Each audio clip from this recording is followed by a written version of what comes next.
Sıfır Derece kanalından herkese merhaba. Gökyüzü çoğumuz için özgürlüğün ve güvenin sembolüdür. Her gün binlerce uçak, binlerce insanı güvenle taşıyor. Ama bazen her şey planlandığı gibi gitmez. Çünkü beklenmeyen arızalar, kötü hava koşulları ve birçok nedene bağlı olarak o güven veren yolculuk saniyeler içinde büyük bir kabusa dönüşebilir. Bugün bu videoda kameralara yakalanan en inanılmaz uçak kazalarının yeni bölümünü izleyeceksiniz.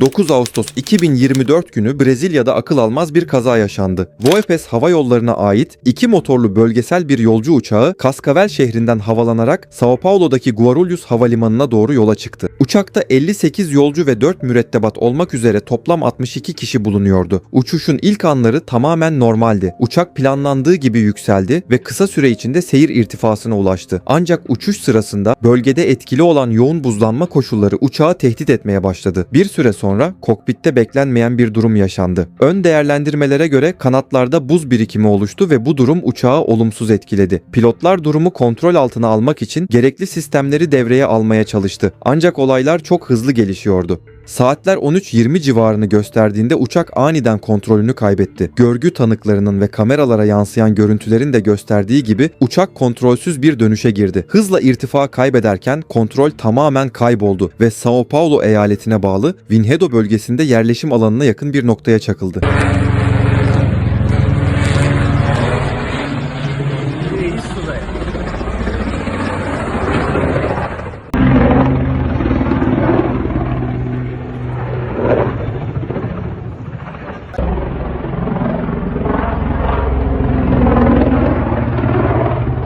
Çarpmanın etkisiyle adeta büyük bir yangın çıktı. Çevredeki insanlar tarafından kaydedilen bu görüntüler büyük bir paniğe neden oldu. Kazanın ardından ise en acı gerçek ortaya çıktı. Uçakta bulunan 62 kişinin tamamı hayatını kaybetti. Yani kimse kurtulamadı. Ancak uçağın düştüğü yer bir yerleşim bölgesi olmasına rağmen mucizevi bir şekilde yerdeki insanlardan hayatını kaybeden olmadı. Brezilya'da son yılların en ölümcül uçak kazası olan bu olayın asıl sebebi net olarak belirlenemese de yoğun buzlanmanın ve buna bağlı kontrol kaybının olabileceği söyleniyor.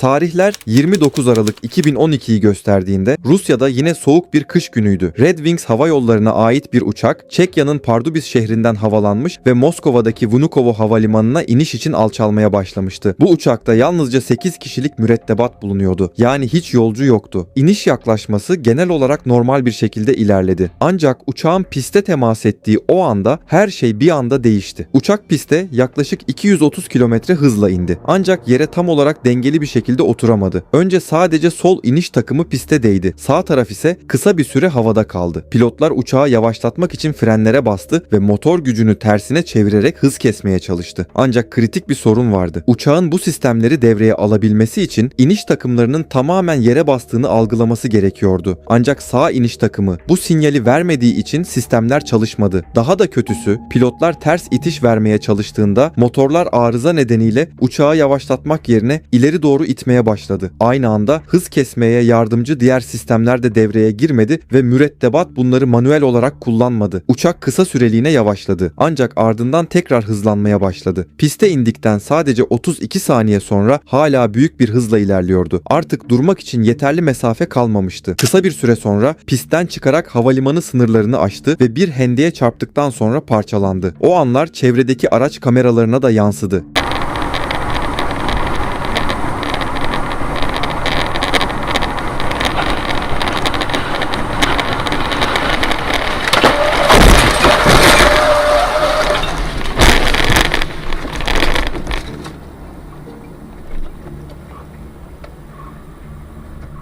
Videoda da gördüğünüz gibi uçağın parçaları resmen otoyola dağıldı. Uçakta bulunan 8 kişiden 5'i hayatını kaybetti, 3 kişi ise ağır yaralı olarak kurtarıldı. Bu kazanın asıl sebebi ise şuydu. İniş sırasında sağ iniş takımının yeterince basınç oluşturmaması nedeniyle uçak yerde olduğunu algılayamadı. Bu yüzden ters itiş, kanat üzerindeki hız kesici sistemler ve frenler gerektiği gibi çalışmadı. Bu kazadan sonra Rusya'da geniş çaplı bir soruşturma başlatıldı. Uçağın teknik sistemleri, mürettebatın müdahaleleri ve eğitim süreçleri detaylı şekilde incelendi.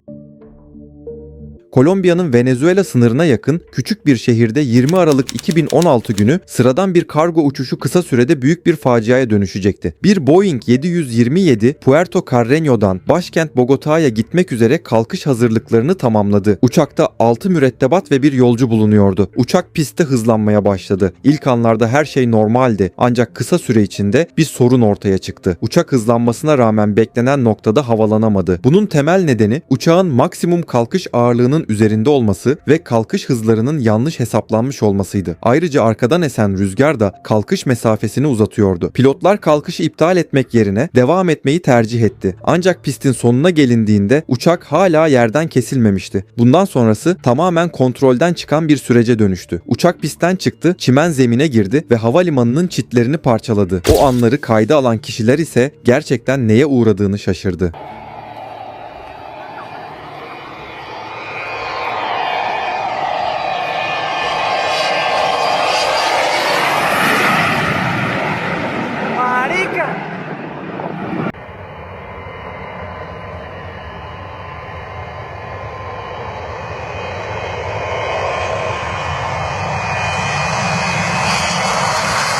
Kameraya yansıyan bu görüntülerden sonra uçak hızını kesmeden ilerlemeye devam etti. İlerlerken küçük bir yapıya çarptı, ardından bir ağacı parçaladı. Bu çarpışmalar sırasında sağ iniş takımı koptu ve motorlardan biri ciddi şekilde hasar aldı. Yani artık ağır şekilde hasarlıydı. Tüm bu hasara rağmen uçak sonunda yerden kesilmeyi başardı. Ancak bu kalkış bir kurtuluş anlamına gelmiyordu. Pilotlar geri dönmeye çalıştı fakat oluşan hasar ve sistem arızaları nedeniyle kontrol büyük ölçüde kaybedilmişti. Kısa süre sonra uçak sağa doğru geniş bir dönüşe girdi. İrtifa hızla azaldı ve birkaç kilometre uzaklıkta açık bir araziye çakıldı. Çarpmanın etkisiyle uçak parçalandı ve kısa sürede alevler içinde kaldı.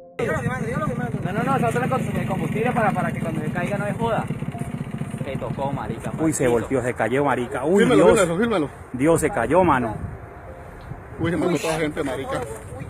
Uy, parece una mentira esta mierda, mano. Kazanın sonucunda uçakta bulunan 6 kişiden 5'i hayatını kaybetti. Sadece bir kişi yaralı olarak kurtulabildi. Yapılan soruşturmalarda bu felaketin tek bir hatadan değil, birden fazla kritik hatanın birleşiminden kaynaklandığını ortaya koydu. Uçağın aşırı yüklü olması, kalkış hızlarının yanlış hesaplanması ve geç yapılan kalkış manevrası gibi hatalar bu kazaya yol açan başlıca nedenlerdi. Ayrıca German Olano Havalimanı, yani bu kazanın gerçekleştiği yer oldukça sınırlı imkanlara sahip küçük bir havalimanıdır. Pist uzunluğu büyük uçak için sınırda kabul edilir ve çevresinde yerleşim alanları ile yollar bulunur. Bu nedenle uçakların ağır yük ile kalkış yapması oldukça risklidir.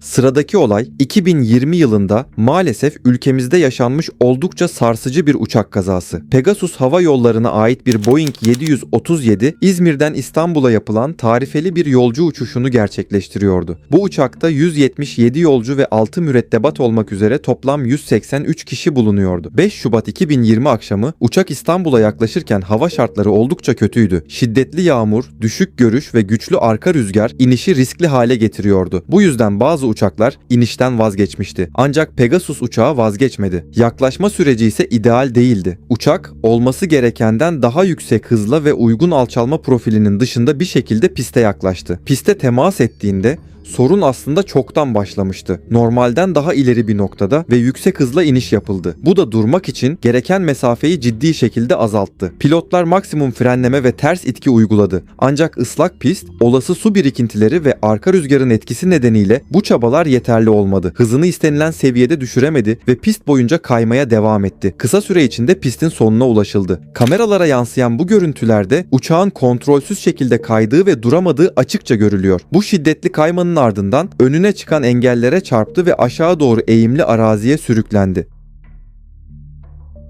Çarpmanın etkisiyle gövde 3 parçaya ayrıldı ve kabin içinde büyük bir panik yaşandı. Kazanın ardından çıkan yangına ekipler hızla müdahale etti. Yolcular ve mürettebat kısa sürede tahliye edildi.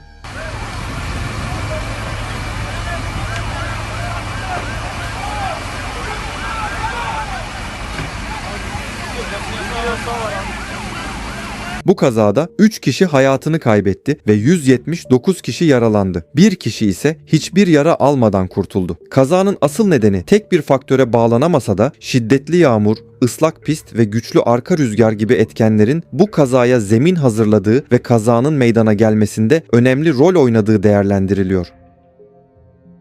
Tarihler 22 Mayıs 2020'yi gösterdiğinde Pakistan'ın en kalabalık şehirlerinden biri olan Karachi'de sıradan bir gün yaşanıyordu. Ancak gökyüzünde yaklaşan bir uçak birkaç dakika içinde büyük bir felaketin merkezine dönüşecekti. Pakistan Uluslararası Hava Yolları'na ait bir yolcu uçağı Lahor'dan havalanmış ve iniş için Karachi'ye doğru alçalmaya başlamıştı. Uçakta 91 yolcu ve 8 mürettebat olmak üzere toplam 99 kişi bulunuyordu. Uçuşun büyük kısmı sorunsuz geçmişti. Ancak inişe yaklaşırken işler ters gitmeye başladı. Kontrol kulesiyle yapılan konuşmalarda uçağın olması gerekenden daha hızlı ve daha yüksekten geldiği fark ediliyordu. Normalde böyle bir durumda pilotların inişi iptal edip tekrar denemesi gerekir. Ama buna rağmen inişe devam ettiler. Uçak piste yaklaşırken çok kritik bir hata yapıldı. İniş takımları açılmamıştı. Yani uçak tekerlekleriyle değil, direkt gövdesiyle piste değdi. Bu sırada motorlar piste sürttü. Kıvılcımlar çıktı, sürtünme sesi oluştu ve motorlar ciddi şekilde zarar gördü. Buna rağmen pilotlar uçağı tekrar havalandırdı. Dışarıdan bakıldığında her şey kontrol altına alınmış gibi görünüyordu. Ancak gerçekte durum daha da kötüleşiyordu. İkinci iniş denemesi başlatıldı. Bu kez iniş takımları açıktı. Ancak uçak artık eski durumda değildi. Çünkü ilk denemede gövde ve motorlar ciddi şekilde zarar görmüştü. Bu yüzden uçak yeterli gücü üretemiyor ve normal şekilde uçamıyordu. Aşağıdaki insanlar tarafından kaydedilen bu görüntüler ise uçağın düşmeden sadece dakikalar önceki son anlarını gösteriyordu.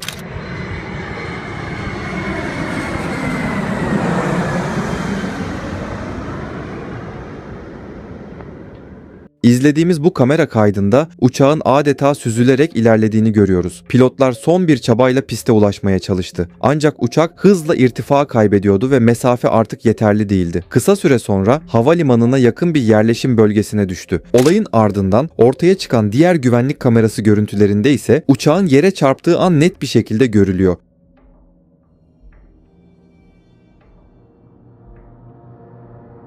Bu kaza anında çevredeki evlerde gerçekten ciddi şekilde zarar gördü. Yani orada olan insanlar için her şey birkaç saniye içinde değişti. Uçakta bulunan 99 kişiden 97'si hayatını kaybetti. Sadece 2 kişi kurtulabildi. Ayrıca uçağın düştüğü yerleşim alanında da bir kişi hayatını kaybetti. Sağ kurtulanlardan bir adam ise yaşadığı bu kabus dolu anları kameraya böyle anlattı. बड़े भी थे बुजुर्ग भी थे उन्होंने जो है वो चीखो पुकार शुरू हो गई लेकिन उससे पहले जब उन्होंने रनवे से दोबारा उठाया जहाज उस वक्त ही आयतें वगैरह हर चीज़ शुरू कर दी थी और उसके बाद जो है पूरे प्लेन में आग लग गई है 8F मेरा सीट नंबर था पूरे प्लेन में आग लगी है तो मैंने अपना सीट बेल्ट जो है वो उतारा है उतारने के बाद मुझे रोशनी नज़र आई उस रोशनी को देखते हुए मैं बाहर निकला हूँ उसके बाद उन्होंने मुझे जिना हॉस्पिटल एम्बुलेंस आई है जिना हॉस्पिटल मुझे Pakistan'da yaşanan bu kaza o dönemde tüm ülkeyi sarstı ve acısı yalnızca kazazedeleri değil bütün milleti derinden etkilemişti.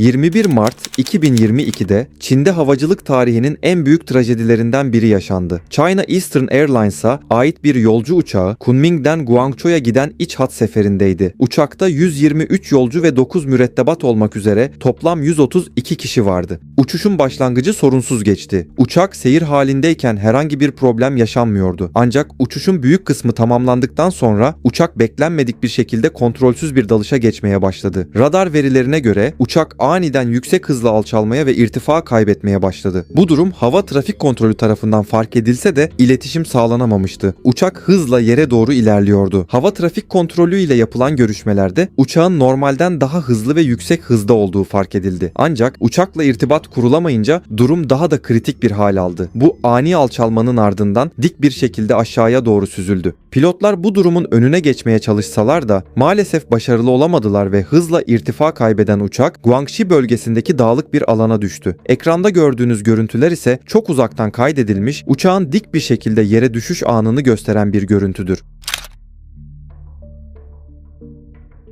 Bu felaket uçakta bulunan 132 kişinin hayatını kaybetmesine sebep oldu. Ayrıca çevredeki yerleşim alanlarında büyük yangınlar ve patlamalar meydana geldi. Yapılan araştırmalar kazanın kesin bir nedenini hala ortaya koyamadı. O dönemde kazanın nedeni ve pilotların hatalı olup olmadığı konusunda net bir sonuca varılamadı. Ancak uçağın düşüşü sırasında kokpitte olağan dışı bir davranış sergilendiği tespit edilmiştir. Bu durum kazanın nedenini araştıran yetkililer tarafından dikkate alınan önemli bir unsurdur.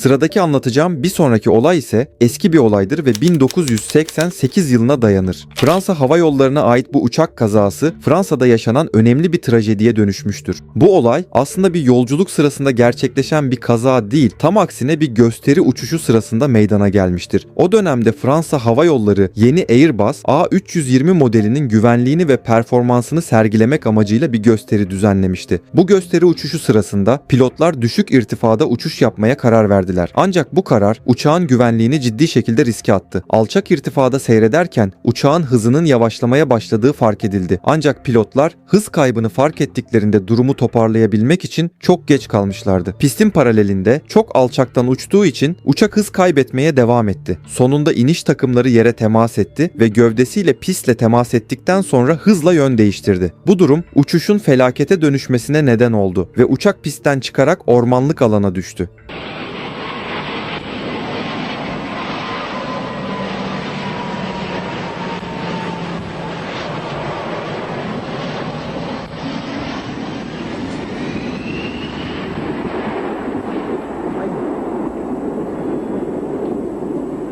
Oh là là.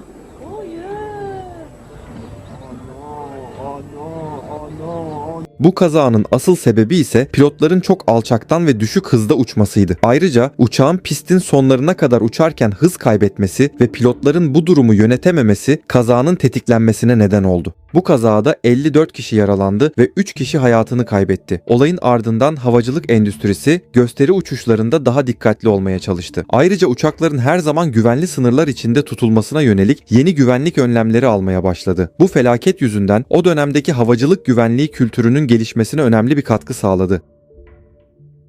Videomu izlediğiniz için hepinize teşekkür ederim. YouTube kanalımda gerilim, felaket veya korku tarzında içerikler paylaşmaya devam ediyorum. Eğer bu tür videolar ilginizi çekiyorsa kanala abone olup bana destek olabilirsiniz.